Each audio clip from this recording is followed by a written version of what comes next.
Hi guys, good morning. कसे आहात तुम्ही? आय होप खूप छान आणि स्वस्त असाल. राधे राधे गाईज, स्वागत आहे तुमच्या माझ्या चॅनल श्री स्वाद 07 मध्ये. तर गाईज, आज आपण सेवई आणि आलूपासून बनवणार आहोत नगेट्स. त्यासाठी आपण उकडलेले आलू घेतलेले आहे, रवा, हिरवी मिर्च कापलेली, मिर्च पावडर आणि कोथिंबीर घेतलेली आहे. गरम मसाला सुद्धा ॲड केलेला आहे आणि यासाठी आपण कॉर्नफ्लॉवर ॲड केलेला आहे गाईस. इथे मी साधा मीठ सुद्धा घेतलेला आहे आणि काळा मीठ सुद्धा घेतलेला आहे. आलू इथे किसून घेतलेले गाईस, कारण इथे गुठळ्या राहणार नाही.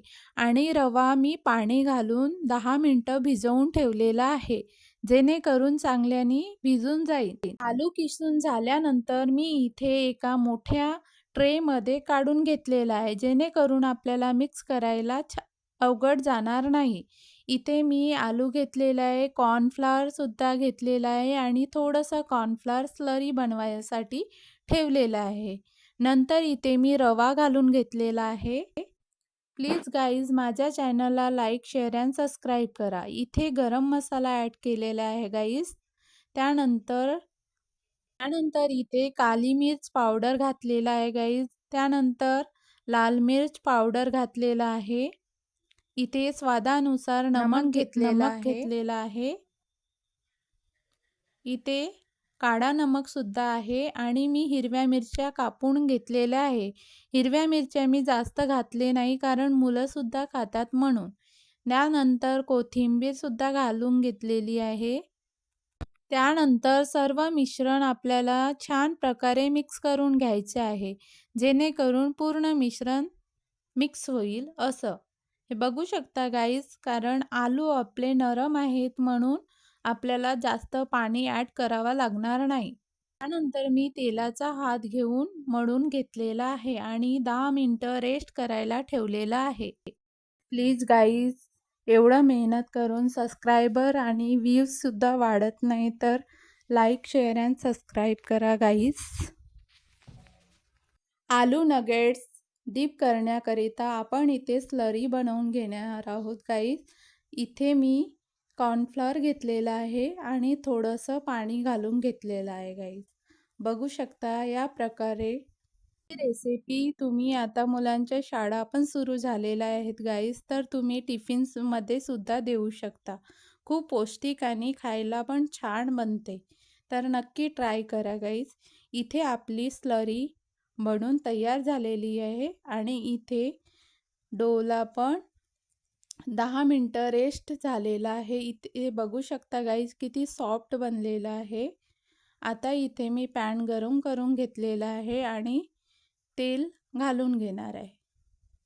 ही रेसिपी बनवल्यानंतर मला सिर्फ 1 मिळाला गाईज, कारण ही मुलांना खूप आवडली आणि मुलांनी संपवून टाकली.